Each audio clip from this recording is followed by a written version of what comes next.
we were talking about, she's studying interdisciplinary studies, and we were talking about, you know, it's a challenging time for everyone, and for our students. Our daughter is a senior in college, and so it's just, it really, pardon my expression, sucks. But Allison, you're amazing, and I'm so happy to share the stage with you. Thank you. Again, let's hear it for our young... Yay. Hi, Asheville! How is everybody? Hi! It's so good to be with you guys. You know, Mayor, I want to thank you just for all that. We were supposed to be here last week, and it was so important that we came, and so we recreated the schedule to be with you. But I want to thank the mayor in front of everybody for the work that you've been doing, both as a leader here in Asheville, but in North Carolina, and also in the support that you've given for Joe Biden and myself. So thank you. If we can hear it from Mayor Manheimer. And the Chancellor, who is here and who gave me such a wonderful and warm welcome. Thank you for all that you do in just nurturing and growing the minds of our incredible future and current leaders. Thank you. Just hear it from the Chancellor. Thank you. And to the members of the North Carolina General Assembly, I want to thank you all for your leadership and what you're doing.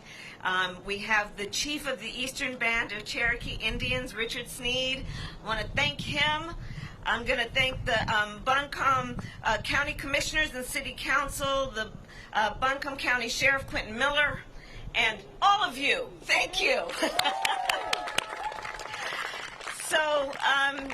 So much to talk about, and I'm just going to move this there so I can see you guys. 13 days to go. 13 days to go.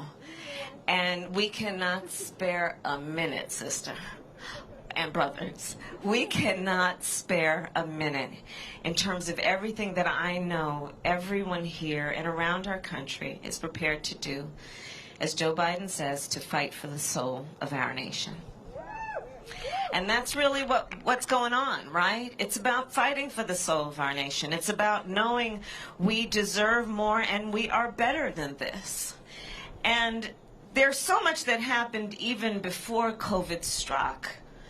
But in many ways, I've thought of this pandemic as being an accelerator, in that it has highlighted what was wrong before and it has made it worse, right? And so let's think about it in the context of what has been going on in terms of public health, especially during this virus. And we can't overlook the fact that on January 28th, Donald Trump and Mike Pence were informed about the nature of COVID-19, this virus. They were informed. 5 times more likely to kill people than the flu. Informed it could harm children. Informed it is airborne.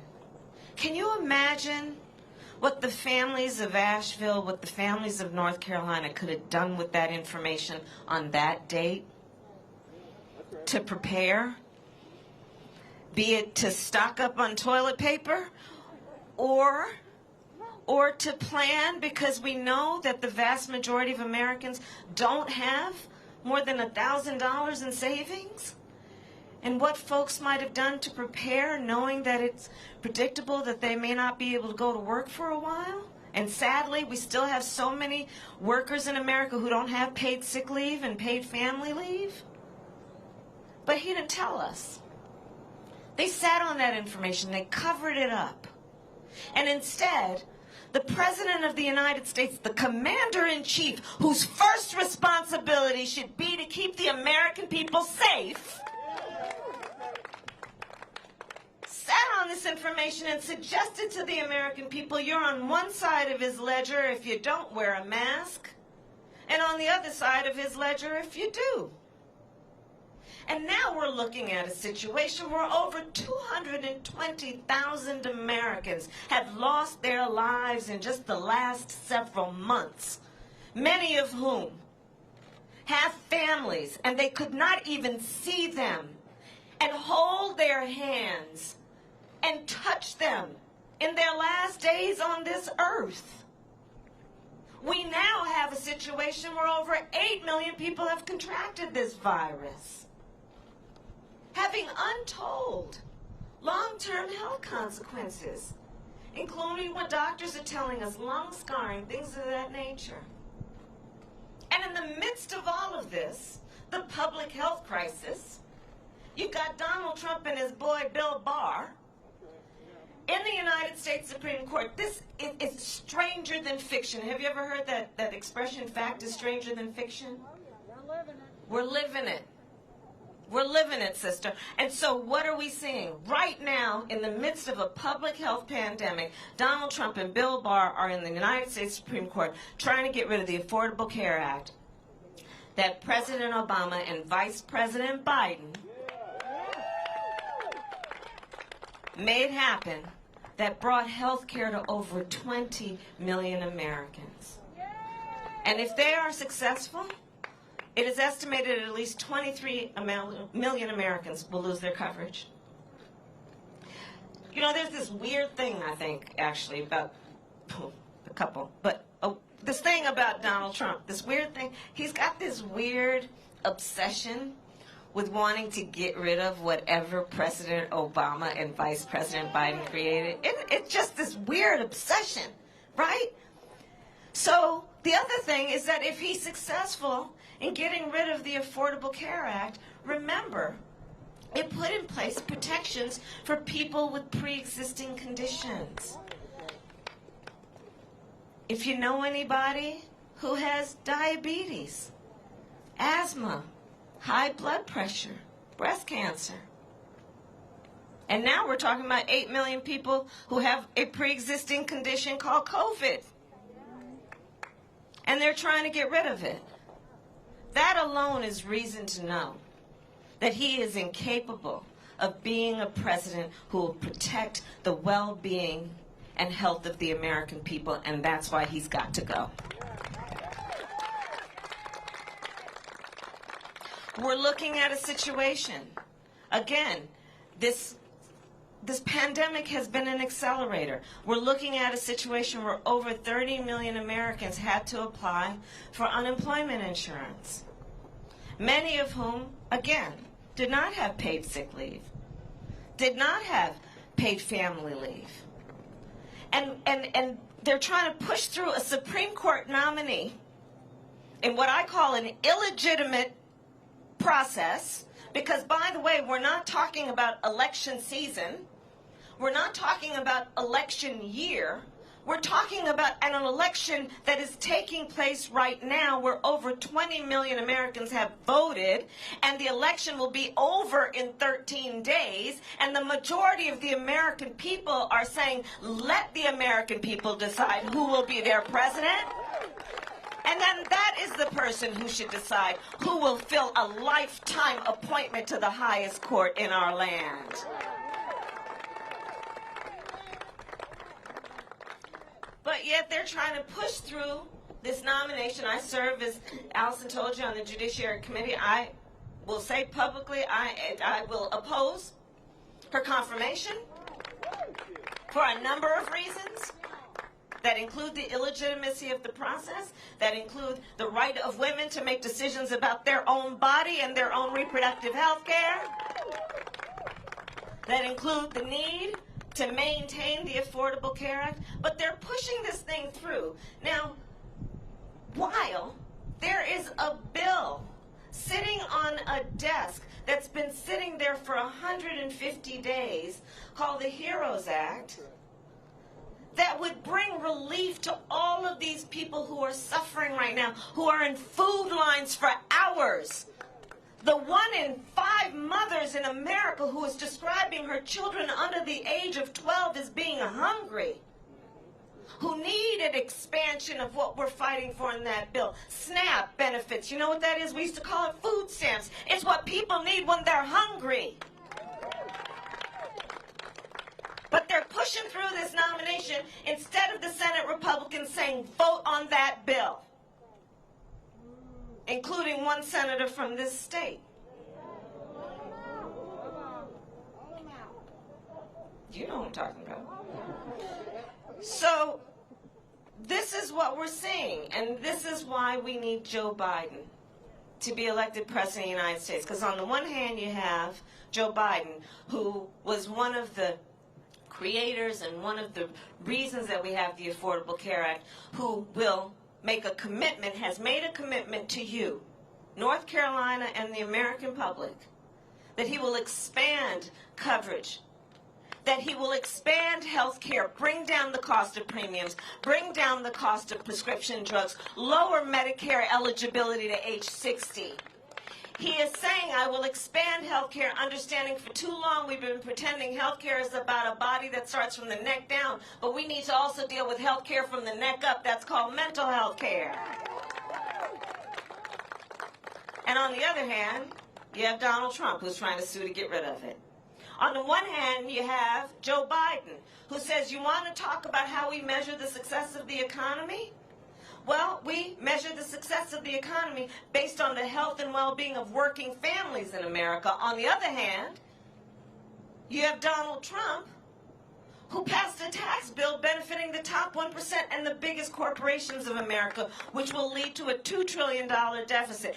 Joe Biden is saying, I'm not going to raise taxes on anybody who makes less than $400,000 a year. He's saying, I'm going to make sure first-time home buyers get a $15,000 tax credit to help them with down payments and closing costs, knowing that home ownership is one of the greatest ways that you create wealth in American families.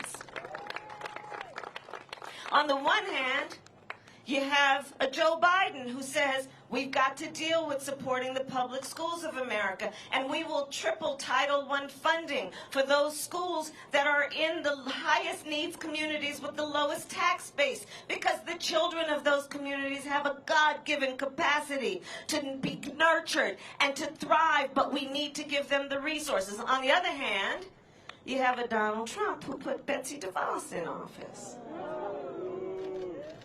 On the one hand, you have a Donald Trump, who has been rejecting science from day one, rejecting science on the issue of this climate crisis, which is threatening our very existence, rejecting science on the issue of this virus, and on the other hand, you have a Joe Biden, who embraces science, who will be a leader, who says that the public health experts must guide the policy decisions we make on all of these issues that literally threaten the health and well-being of the American people.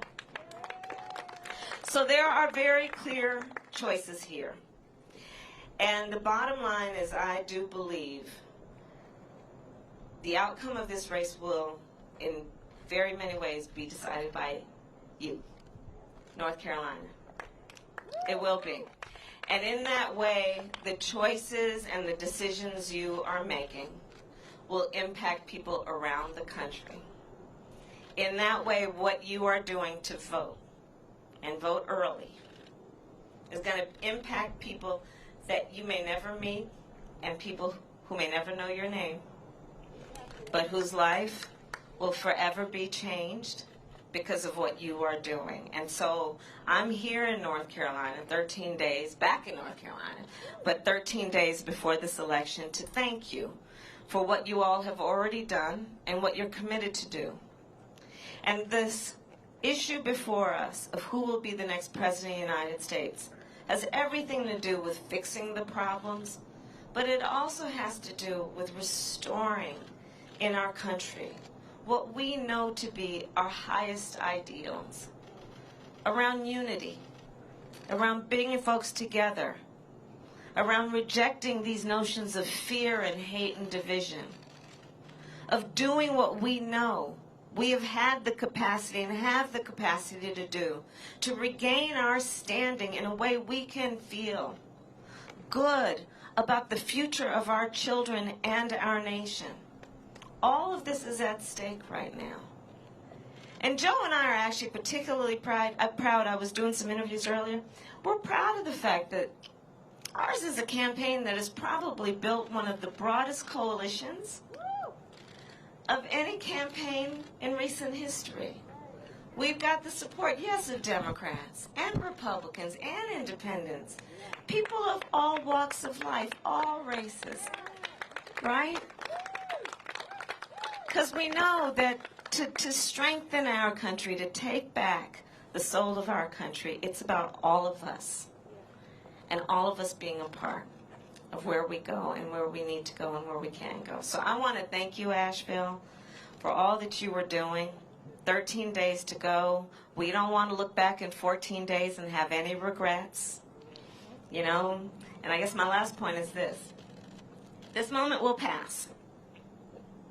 And years from now, our children, our grandchildren, others, they're going to look at us. They're going to look in our eyes, every one of us, and they will ask us, where were you at that moment? And here's the thing. What we will be able to tell them is more than just how we felt. We will tell them what we did. We will tell them we were hanging out in this parking lot in Asheville with the mayor and all these incredible friends and neighbors, and we will tell them how we organized, how we made sure that people know what's at stake, how we reminded people that none of us is alone, we're all in this together, and we will tell them about what we did to fight for the soul of our nation. Thank you all. Thank you.